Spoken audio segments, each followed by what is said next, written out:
hier, j'étais sidéré de voir l'état des rues à Paris, notamment autour de Châtelet-Les Halles. Mais il y avait des bouts de verre partout, mais il y avait vraiment sur tout Châtelet-Les Halles. Des bandes ethniques, très clairement, en action. Des bouteilles cassées, des trucs, je me suis dit, mais ça a dû être enfin, vraiment, moi j'étais dans le 12e, je vous ai montré hier, j'ai fait de la musique tranquille et le 12e était assez calme. Entre le 12e et Châtelet-Les Halles, il y a 2 arrondissements, c'est très très proche. C'est pour vous montrer que dans Paris c'était très ciblé, mais mon Dieu, vous avez des personnes qui ont été piquées manifestement, une femme qui a été frappée au sol malheureusement en pleine tête et des femmes qui ont été agressées au niveau, comme vous le savez.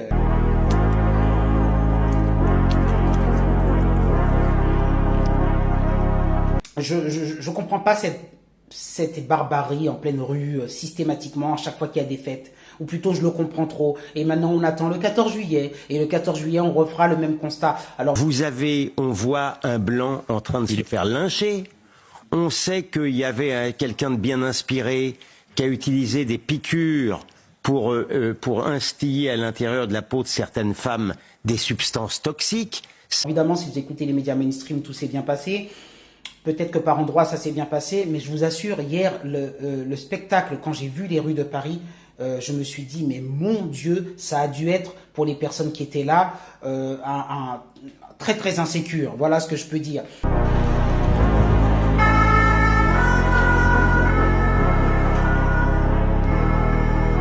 Et puis finalement, quand on a les chiffres, 300 interpellations, 1400 et quelques blessés, dont je crois une quinzaine qui sont en état d'urgence, donc des blessés très graves.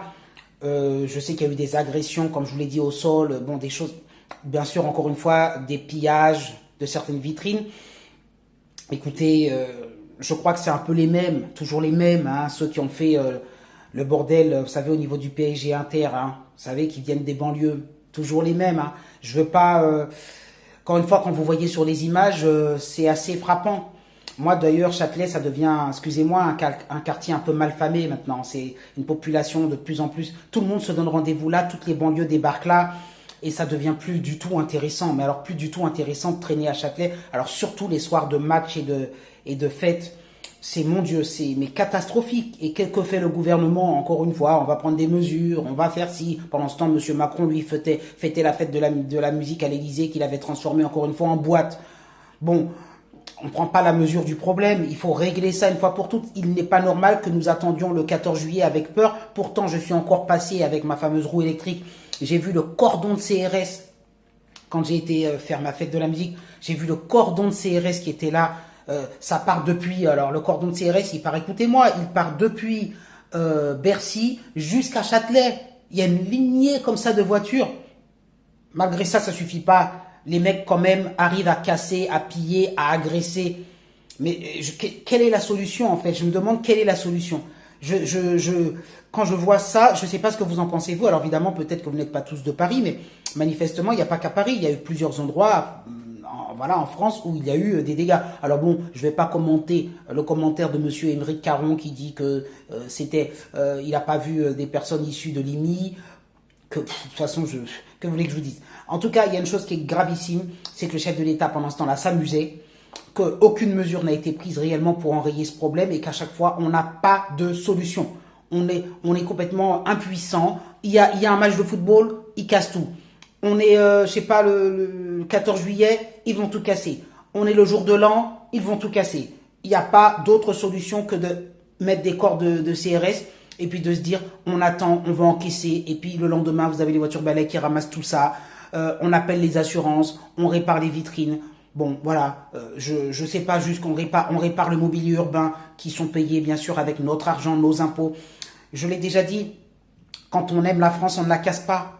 Donc toutes ces personnes qui cassent en permanence, qui attendent encore une fois, je vous l'ai déjà dit, expliquez bien les choses, c'est que on a une France prolétaire, enfin si je veux dire une France, des personnes issues de la banlieue et qui n'ont pas les mêmes moyens et qui envient les richesses des personnes qui sont dans les 16e ou même à Paris-Châtelet et qui veulent, par, entre guillemets, j'ai quand même l'impression une forme de vengeance, casser le mobilier urbain pour dire, eh bien vous avez de l'argent, nous on n'en a pas. on va aller casser une vitrine, on va aller prendre des choses chez Nike. Vous avez vu ce qui s'est passé, hein. Il y a Nike, il y a eu plusieurs enseignes qui ont encore une fois été attaquées. Comme par hasard, symboliquement, ce sont les enseignes du voilà, je veux ces baskets-là, je veux ça, j'ai pas les moyens de me les payer.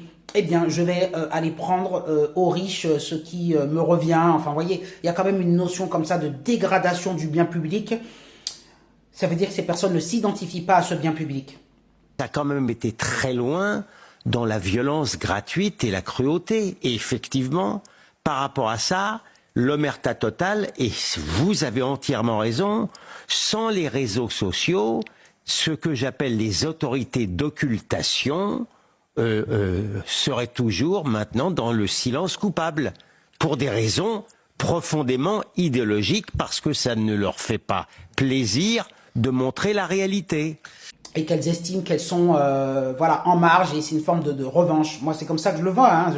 Je pense que quand on aime la France, la fête de la musique, ça aurait dû être d'abord, moi ce que je n'aime plus dans cette fête de la musique, je dois le dire, hein.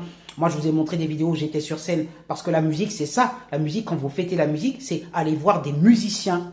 Mais il y y avait, mais maintenant c'est, chaque fois que je passais d'un trottoir à l'autre, c'était boum, boum, boum, boum, avec des DJ, des gens qui s'alcoolisaient en pleine rue. Pour moi, c'est plus trop la musique, ça. C'est la fête du bruit, du bordel. Enfin, la musique, c'est. J'ai envie de voir des musiciens de toute culture voilà, tu fais de la musique folk ou j'en sais rien. Ben tu t'habilles en costume de l'époque et puis tu nous fais découvrir des instruments, tu nous fais découvrir une culture musicale. Tu vois, je veux voir ça. Puis après, je vais dans la rue d'à côté, puis j'ai envie de voir des musiciens qui font de la musique classique. Et puis à côté, un autre qui fait du reggae. Puis voilà, mais j'ai envie de voir ça. Mais en fait, moi, quand j'assistais, il y a quelques années à la fête de la musique, c'est ce qui se passait. J'allais de rue en rue, et puis on découvrait des gens, on leur donnait une petite pièce, et on disait, oh là là, c'est magnifique, je connaissais pas ce style-là, t'as vu ce qu'il a. Voilà. Mais aujourd'hui, la fête de la musique, c'est vous passez une platine, de grosses enceintes, boum, boum, boum, je balance, après je casse tout, je m'alcoolise, je fais du bruit, je saute dans la rue. Ah, c'est plus ce que c'était. Alors peut-être que vous allez me dire, je suis un vieux rétrograde, dites-moi ce que vous en pensez. Mettez les pouces en l'air, et puis, comme je voulais vous dire, encore une fois, les médias mainstream nous démontrent que tout va bien dans le meilleur des mondes. Voilà, et puis que si vous voulez vous informer, il faut suivre des chaînes, j'ai envie de dire comme la mienne, mais en tout cas, suivre des TikTokers ou des personnes qui vous montrent la réalité de ce qui se passe dans la rue. Parce que tout le monde n'a pas été, le lendemain, comme je l'ai été, à Châtelet-Les pour regarder les rues, pour regarder la rue. Alors donc, du coup, quand vous voyez pas, moi, encore une fois, j'étais dans le 12e. Si j'avais pas été hier à Châtelet-Les, j'aurais pu croire, et si j'avais pas écouté si j'avais écouté France Inter et tout ça, enfin ce que je ne fais pas, j'aurais pu croire que tout s'était bien passé. Donc sortez un petit peu de vos chaînes mainstream et renseignez-vous un peu, parce que vraiment, non, tout ne s'est pas bien passé. Et il y a des personnes qui aujourd'hui sont hospitalisées et qui savent pas comment elles vont s'en sortir, hein. Voilà la réalité. Allez, les pouces en l'air et bonne journée.